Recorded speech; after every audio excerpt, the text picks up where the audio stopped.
Terima kasih atas waktunya pimpinan Komisi 3 DPR, yang terhormat anggota Komisi 3 DPR yang terhormat, Kepala Kejaksaan Negeri Sleman yang terhormat, Kepala Kepolisian Resort Kota Sleman yang terhormat, hadirin sekalian, Assalamualaikum warahmatullahi wabarakatuh. Alhamdulillahirrahmanirrahim, wa bihi nasta'inu ala umuri dunya wa din. Asyhadu an la ilaha illallah al-malikul haqqul mubin wa asyhadu anna Muhammadar shadiqul amin. Alhamdulillah, kita masih diberi kesehatan, kesempatan sehingga pada siang hari ini kita masih bisa berkumpul bersama dengan format insya Allah acara yang sangat baik dan mulia ini yang sudah difasilitasi oleh Komisi 3 DPR RI. Sekali lagi terima kasih Bapak pimpinan Komisi 3 DPR maupun anggotanya. Salawat dan salam semoga tetap tercurah pada junjungan kita Nabi Agung Muhammad Sallallahu Alaihi Wasallam beserta keluarganya, sahabatnya, umatnya, insya Allah di yaumil akhir kita mendapatkan syafaatnya. Baiklah, Bapak Ibu saudara sekalian, kasus ini memang kemudian menjadi viral karena kalau kita bicara pada ranah penyelesaian secara hukum formil, itu masih ada beberapa hal yang sekiranya perlu dipastikan. Kendati sebenarnya dalam KUHP yang baru pun ya ada beberapa hal yang sekiranya memang sudah melengkapi daripada KUHP yang Undang-Undang 881 atau KUHP yang lama. Namun pada akhirnya ketika kita bicara pada person ke person maupun instansi ke instansi penegak hukum masih mempunyai variasi dalam penyelesaian perkara. Namun sebagaimana tadi yang disampaikan oleh Bapak pimpinan Komisi 3 DPR RI, kita akan pada titik keadilan substansial yang akan kita nanti temukan atau dambakan, karena memang kita juga sekarang sudah meninggalkan keadilan retributif balas dendam ya, yang itu memang pada akhirnya asas keadilan kemudian kemanfaatan juga kemudian nanti yang jelas untuk menyelesaikan suatu perkara ini kita harus betul-betul memahami secara spesifik perkara ini harus kita format dalam penyelesaian yang seperti apa. Yang harus kami sampaikan pada forum kali ini, Bapak Ibu saudara sekalian yang terhormat, sebagaimana yang sudah ada di layar monitor yang bisa dipersani, bisa dilihat oleh Bapak Ibu saudara. Saya perlu menyampaikan terkait dengan kronologi yang ada pada diri klien kami, Mas Ade Presley Hokiminaya, karena memang ini menjadi suatu hal yang sekiranya substansial ya. Dan ini tidak bisa kemudian dipilih sebagai suatu kasus yang tidak berdiri sendiri. Ya. Jadi ini memang ada suatu rangkaian, ada sebab musababnya, ada kausa primanya. Sebagaimana yang bisa kita lihat bersama di monitor. Waktu dan lokus waktu dan tempus delicti, lokus dan tempus delicti yang ada pada hari Sabtu pada tanggal 26 April tahun 2025 sekira pukul 6:30 kurang 5 menit. Lokasi kejadian di Jalan Raya Jogja Solo KM 8 Dusun Dewan Maguharjo, Depok Sleman, Daerah Istimewa Yogyakarta. Perlu dipahami bahwa istri Pak Hoki ini, klien kami adalah dia mempunyai usaha snack ya.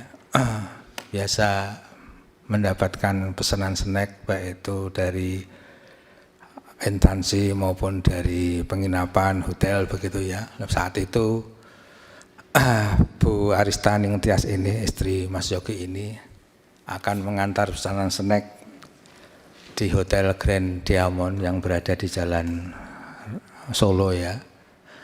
Istri tersangka ketika itu baru mengambil snack di Pasar Paduk, Kota Yogyakarta, mau menuju ke arah Hotel Grand Diamond, yaitu menuju ke arah timur. Tidak disangka, tidak diduga, tiba-tiba ketemu dengan Mas Hoki ini.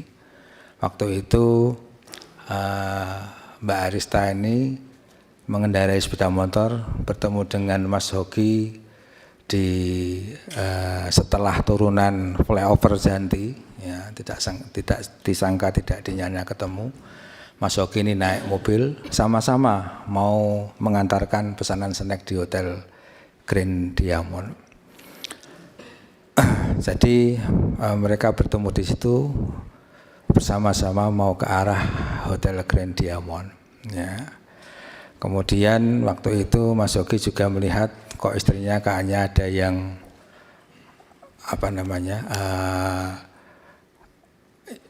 mendekati ya, mendekati dua orang berboncengan sepeda motor ya. Dua orang sepeda motor ke belakang dari Mbak Arista ini, kemudian mengambil ya tas yang ada di dalam pegangan Mbak Arista ini dengan menggunakan cutter. Waktu itu Mas Hoki melihatnya yang paling jelas adalah ketika stang sepeda motor yang dikemudikan oleh istrinya oleng. Kemudian ketika melihat bahwa ternyata istrinya tetap bisa mengendarai sepeda motor dengan baik, dilakukanlah pengejaran terhadap para penjamret tadi yang sudah melakukan penjamretan tas istri Mas Hoki tadi itu. Waktu itu istri Mas Hoki, Mbak Arista juga sudah teriak-teriak jambret seperti itu. Ya, artinya kan ketika itu memang istri Mas Hoki ini dalam kondisi yang memang ada dilakukan persikapan terkait dengan tas yang ada di tangannya dijambret ya, sudah berpindah tangan. Kemudian dilakukanlah pengejaran terhadap jambret tersebut yang berboncengan, yang di belakang masih membawa cutter, ya, Mas Hoki berusaha menghentikan, tapi ternyata dari pihak para penjamret itu malah semakin kencang mengemudikan sepeda motornya. Kemudian sehingga terjadi body contact begitu. Ya. Kemudian para penjamret ini sepeda motornya masuk ke jalur trotoar, ya, jalur trotoar, yang kemudian menabrak tembok dan terpental kemudian ke aspal, ya, ke aspal di situ. Kemudian yang pemboncengnya ini dalam kondisi yang tidak sadarkan diri dua-duanya, yang pemboncengnya juga masih menggenggam cutter.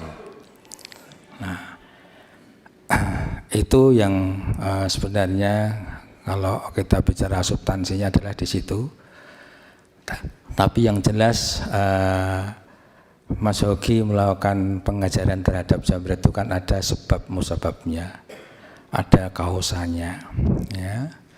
Ketika kemudian istrinya disikapi seperti itu, ya, dan ingin tas itu kembali pada dia atau istrinya, ya mungkin tidak seberapa isi tas untuk uangnya, nominal uangnya, tapi banyak tagihan-tagihan yang berkaitan dengan pesanan snack. Nah, yang itu juga harus diselamatkan karena memang usaha yang dilakukan oleh istri Mas Hoki ini adalah menerima pesanan snack, sehingga kalau dalam pengejaran itu misalnya para penjamret itu katakanlah membuang tas atau tidak dibawa lari, ya Mas Hoki tentu akan berhenti di situ, ya, akan berhenti di situ. Tapi ternyata kan tidak, tetap dibawa. Ya, Mas Hoki juga sama sekali tidak bermaksud untuk melakukan apapun kecuali itu untuk melindungi istrinya, karena itu juga spontan, ya. Yang itu kemudian pada akhirnya menjadikan tadi itu ada kecelakaan yang dialami oleh para penjamret ini. Ya sebenarnya kalau kita bicara itu adalah kelalaian dari penjamret sendiri. Kalau dia berhenti baik-baik, ya kemudian memberikan tasnya, saya kira selesai perkaranya, kan begitu. Atau tasnya dilempar kayak apa? Ya tadi saya menyampaikan Pak Pimpinan Komisi 3, kalau tasnya dilempar selesai, kan begitu. Ya. Karena kan itu yang menjadi titik utamanya untuk Mas Hoki mendapatkan kembali barang yang sekiranya memang itu tidak menjadi haknya dari penjamret, yang berisi beberapa nota yang sekiranya itu memang menjadi penting untuk dikembalikan pada istrinya lagi. Itu yang paling pokok seperti itu. Jadi ini ada rentetan, ya, rentetan kejadian, tidak kemudian saja. Ada orang di jalan tidak kenal kemudian dan sebagainya kemudian terjadi kecelakaan, tidak. Ya, tapi ini kematian dari penjamret itu ada sebab musababnya yang sebenarnya dilakukan oleh dia sendiri, yang dia sebenarnya mereka sebenarnya juga mempunyai risiko. Oh, kalau aku jambret di jalan nanti kalau ketahuan seperti ini, oh kalau aku tidak berhenti, ya nanti bagaimana kondisiku. Oh, kalau aku kemudian mengendarai sepeda motor dengan kecepatan yang tidak semestinya, apalagi masuk ke trotoar, ya kan seperti itu. Jadi sebenarnya sudah tahu risikonya, ya, sudah tahu risikonya. Nah inilah yang sekiranya memang sebagaimana tadi pimpinan Komisi 3 DPR yang sudah menyampaikan, ya, nanti bagaimana ini penyelesaiannya, yang jelas kronologinya seperti itu.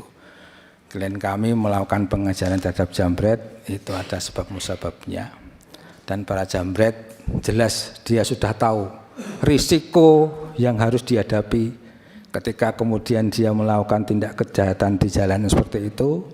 Apabila ada yang mengetahui atau tertangkap tangan lah begitu mudahnya, ya.